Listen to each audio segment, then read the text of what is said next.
श्रीरामचंद्र परब्रह्मणे नमः। श्रीगुरुभ्यो नमः। श्रीमात्रे नमः। श्रीगणेशाय नमः।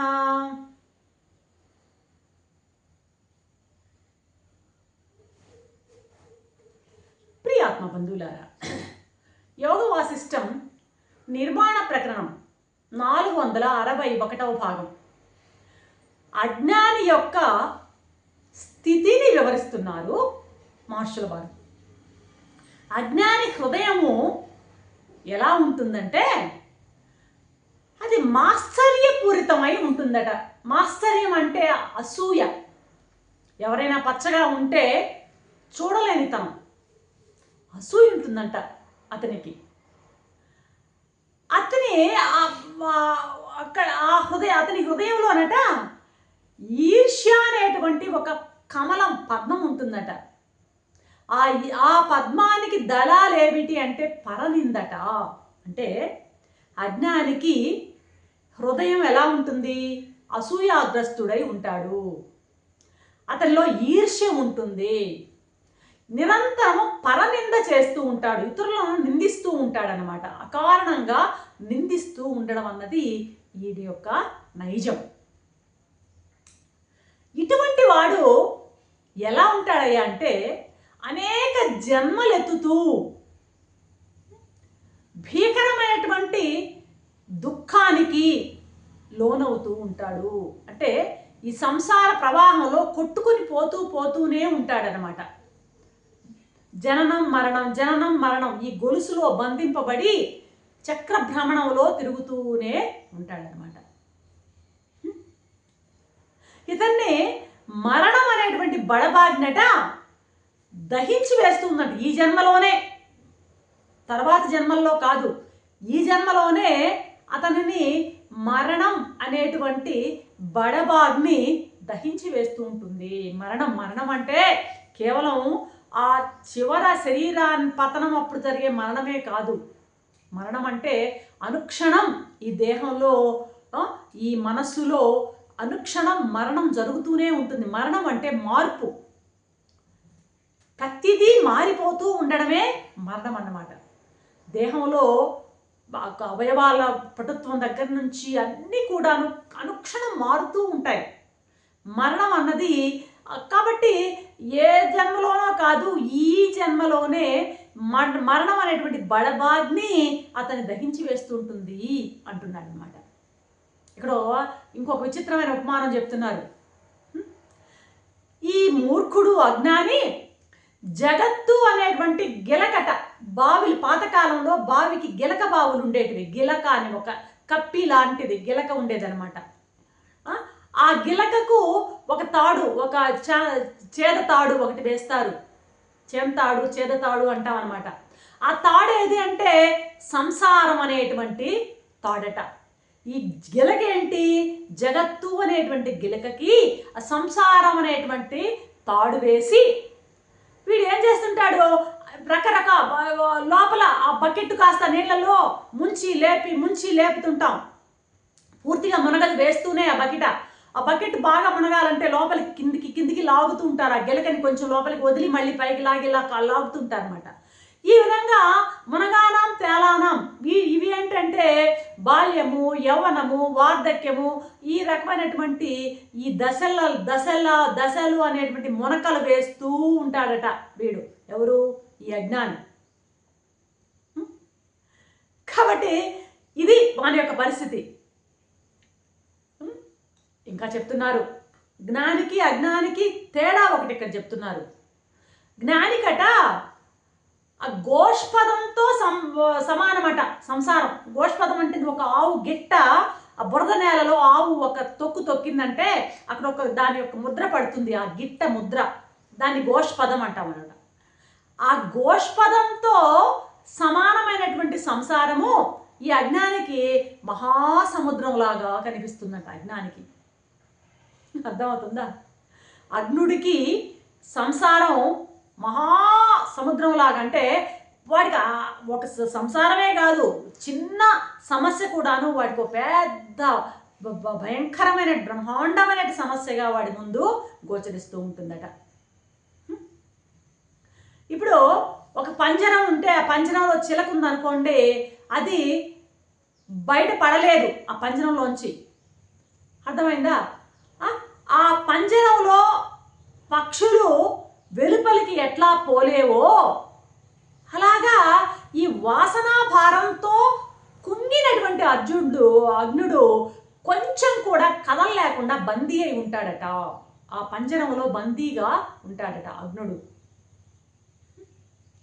వీడు ఇటువంటి వాడు, ఇటువంటి అజ్ఞాని, ఇటువంటి అగ్నుడట సంసారం జన్మచక్రం యొక్క నాభిని స్పృశించలేడట. అంటే ఏంది?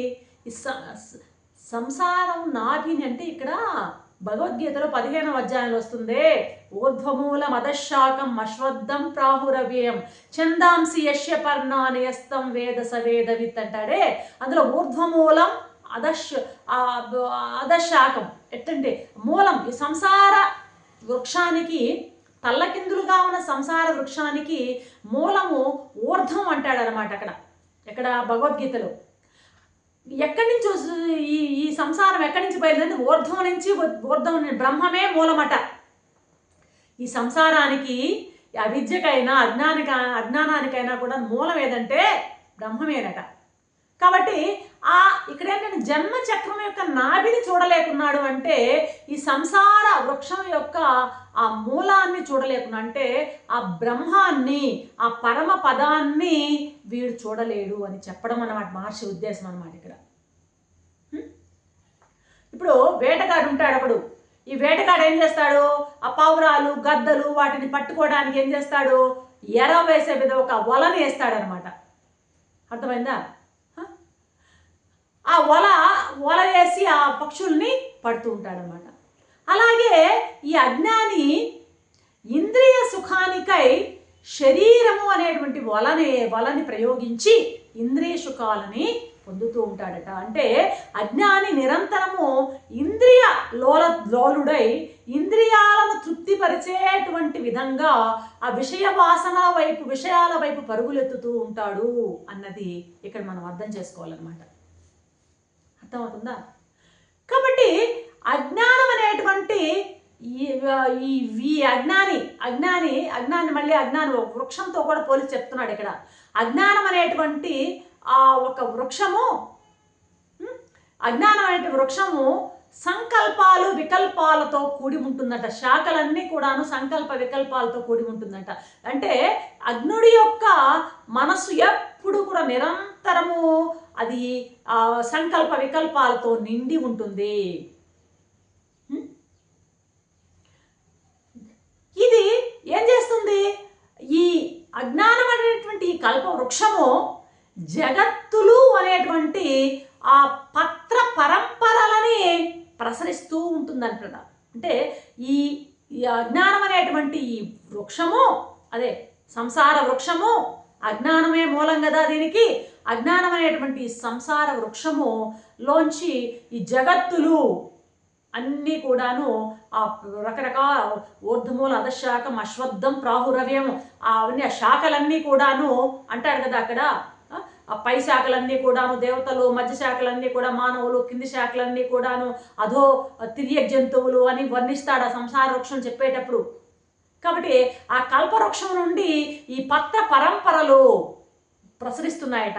ఏంటా పత్ర పరంపరలు అంటే జగత్తులు, లోకాలన్నీ పుడుతున్నాయట. ఆ లోకాలు, పుట్టిన లోకాలు అందులోనే ఉంటున్నాయట, అందులోనే ప్రకాశిస్తున్నాయట, అందులోనే ప్రవేశిస్తున్నాయట, అందులోనే విలసిల్లుతున్నాయట.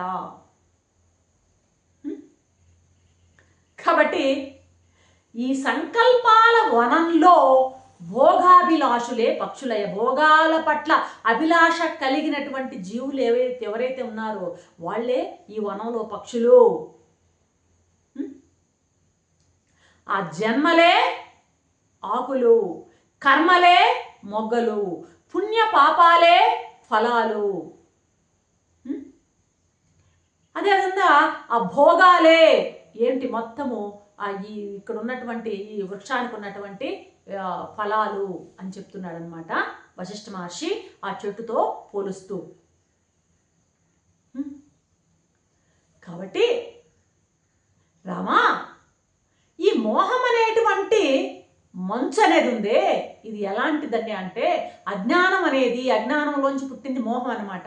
ఈ మోహం అనేది మంచుతో పోల్చి చెప్తున్నాడు ఇక్కడ. మళ్ళీ మంచు ఎట్లా ఉంటుందంటే బాగా చీకటిలాగా నల్లంగా, వర్షాకాలంలో యమునా నది ఎలాగా ప్రవహిస్తుంటుందో, వర్షాకాలంలో బురదతో కూడి అసలే నల్లని యమున నీరు ఆ నల్లగా ఎలాగా ప్రవహిస్తూ ఉంటుందో, అలాగా నిరంతరము ఈ యొక్క మోహం అనేటువంటి ఇది కార్య ప్రవృత్తిని కలిగిస్తూ పోతుంటుందయ్యా. ఎంతసేపు కర్మ వైపు ప్రవృత్తిని రేపుతూ పోతూ ఉంటుంది. ఇటు ఈ నేపథ్యంలో ఈ విషయాలు అనేటివి ఎలా ఉంటాయంటే, మొట్టమొదట ఇవి చాలా విషయాలు సుఖాలను బలిస్తాయి. ఏదైనా సరే పంచేంద్రియాల ద్వారా మనం పొందేటువంటి సుఖాలు మొట్టమొదటి చాలా ఆనందాన్ని ఇస్తాయి జీవుడికి. అయితే ఆ ఆనందాలే మెల్లమెల్లగా అవే చివరికి వ్యాధులని కలుగు చేస్తున్నాయి, అవే దుఃఖ హేతువులు అవుతున్నాయి. నాకు చాలా బాగా ఇష్టమైనటువంటి ఒక గులాబ్ జామును మొదటి తింటే అపురూపంగా ఉంటుంది, 2-3 తింటే అబ్బా బాగానే ఉందనిపిస్తుంది, 10 తిన్నామంటే అబ్బా వెగటనిపిస్తుంది, ఒక 100 కానీ తిన్నామంటే వాంతి అయిపోతుంది అనమాట. కాబట్టి ప్రారంభంలో సుఖాన్నే కలిగిస్తాయి, చివరికి ఇవి దుఃఖానికి హేతువులు అవుతున్నాయి. అన్నీ కూడాను పంచేంద్రియాలతో గ్రహించేటువంటి అన్నీ కూడాను, శబ్ద స్పర్శ రూప రస గంధాదులు అన్నీ కూడాను ఇలాంటి నైజాన్నే కలిగి ఉన్నాయి. కాబట్టి మామూలుగా చెట్టుకి బాగా ఎండిపోయినటువంటి ఆకులని గాలి ఏం చేస్తుంది, రాల్చి పారేస్తూ ఉంటుంది. రావి చెట్టు ఏప్రిల్ నెలలో అయితే మార్చి ఆ ప్రాంతంలో ఆకులన్నీ రాలిపోతూ ఉంటాయన్నమాట చెట్లకి. అలాగా ఆ వాయువు ఆ ఎండి పండుటాకులు ఎలాగా రాలుస్తుందో, అలాగే స్వకర్మ సొంతంగా తను చేసుకున్నటువంటి కర్మ, తన యొక్క చేసుకున్నటువంటి కర్మ ఫలితాలు కర్మ అనేటువంటి వాయువుతో ఈ వార్ధక్యంలో జీర్ణమైపోయినటువంటి దేహాలను ఆకులను రాల్చినట్టు రాల్చి పారేస్తుంటుంది ఈ యొక్క కర్మఫలాలు. కాబట్టి రమా, వివేకాన్ని అడ్డుకునేటువంటి ఒక పెద్ద ధూళి దూసరంతో కూడినటువంటి వాయువు వీస్తూ ఉందయ్యా. ఈ వాయువు వివేకాన్ని అడ్డుకునేటువంటి వాయువుని లేవదీస్తుంది. ఏది? ఈ అజ్ఞానం అనేది. ఇంకా ఏమంటున్నాడు? కాలమనే కాలపురుషుడు అనంతమైనటువంటి జగత్తులను పరిపక్వమైనటువంటి ఫలాలను ఎలాగ ఆనందంగా భక్షిస్తాడో అలాగా ఈ యొక్క అనంతమైనటువంటి అనంత కోటి జగాలను భక్షిస్తూ ఉన్నాడు. కల్పాలు గడుస్తూ ఉన్నా సరే అతనికి తృప్తి కలగడం లేదు. ఎన్ని తిన్నా ఈ లోకాలన్నింటినీ ఎన్ని భక్షిస్తున్నా కూడా కాలపురుషుడికి తృప్తి కలగడం లేదు. ఇవన్నీ కూడాను విచిత్రమైనటువంటి ఉపమానాలు వస్తున్నాయి ఇక్కడ. అజ్ఞానులు అనేటువంటి సర్పాలు మోహం అనేటువంటి గాలిని పీలుస్తూ వక్ర గమనంతో, పాము ఎప్పుడు కూడాను స్ట్రైట్గా పోదు, అటు ఇటు తిరుగుతూ వంకర టింకరగా పోతుంటుంది అనమాట. వక్ర గమనంతో తరచుగా ఏం చేస్తుంటుంది? అది కుబుసాలని వదిలేస్తున్నట్టుగా, శరీరం మీద ఉన్నటువంటి కుబుసం వదిలేస్తున్నట్టుగా పునర్జన్మల్ని పొందుతూ ఉంటున్నారు ఈ అజ్ఞానుల యొక్క స్థితి ఇంత దయనీయంగా ఉంది. ఈ మాయ అనేటువంటి కాళరాత్రి వేళ ఆ చిత్తం అనేటువంటి ఆ యొక్క అంతఃపురంలో, ఆ భవనంలో లోభం అనేటువంటి గొడ్ల గోబ సంచరిస్తూ ఉందయ్యా రామా. అర్థమవుతుందా? జర అనేటువంటి పిల్లట యవ్వనం అనేటువంటి ఎలుకను వెంటాడి చంపుతోంది. జర అంటే ముసలితనం అని కూడా కాదు, సడన్గా మరణం ఆసన్నమైనప్పుడు ఆ జర ఆక్రమించుకుంటుందంట శరీరాన్ని. అదే ఎలా ఆక్రమిస్తుందంటే, శరీరంలో ఏ భాగం అయితే కొంచెం డిఫెక్టివ్గా ఉంటుందో, ఏదో షుగర్ వాళ్ళకైతే మూత్రపిండాలు, కళ్ళు అట్ట అంటారు కదా, ఆ యొక్క అవయవాన్ని అలాగా పట్టి అది నిర్వీర్యం చేసేస్తుందంట జర. వెంటనే మరణం వచ్చి దాన్ని ఆక్యుపై చేసుకుంటుందంట. అర్థమైందా? ఈ జర అనేటువంటి పిల్లి యవ్వనం అనేటువంటి ఎలుకను వెంటాడి వేటాడి చంపుతోందయ్యా. నీళ్ళల్లో సముద్రంలో నొరగ ఎలా వస్తుందో అలాగా ఈ సృష్టి కొండల్లాగా క్రమంగా ఎంతెంత పెద్ద సృష్టి, ఈ సృష్టి జరిగిపోతూనే ఉన్నాయి, స్థితి కలుగుతున్నాయి, లయమైపోతూ ఉన్నాయి. ఈ కాలుడు అనేటువంటి కుమ్మరివాడు ఈ క్షణభంగురమైనటువంటి ఆ ప్రాణులు అనేటువంటి కుండలనే నిర్మించేసి పడేస్తున్నాడు. కుండలు, దుత్తలు, తపేళాలు, ఇంకా పెద్ద పెద్ద బాణలు అన్నింటినీ తయారు చేసి అక్కడ పడేసి సృష్టి చక్రాన్ని తిప్పుతూ ఉన్నాడు ఈ కాలుడు. ఎన్నో లెక్కకు మించిన కల్పాలు ఇప్పటికి ఉద్భవించాయి. జగత్తులు అనేటువంటి అరణ్యాలు బడబాగ్నిలో కాలి బుగ్గయ్యాయి. ఈ రీతిగా జగత్తు యొక్క స్థితి హేయోపాదేయాలతోనూ సుఖ దుఃఖాలతోనూ ఎడతెగనటువంటి ఆవేదన పొందుతూ పరిణామాన్ని పొందుతూ ఉంది. అయితే ఒక్కటి మాత్రం మారడం లేదు, మూర్ఖుల యొక్క బుద్ధి మాత్రం మారడమే లేదు రామా అంటూ ముగిస్తున్నారు వశిష్ఠ మహర్షి. రేపటి ఎపిసోడ్లో ఏం చెప్తారో చూద్దాం. అంతవరకు సెలవు. సర్వం శ్రీరామచంద్ర చరణారవిందార్పణమస్తు.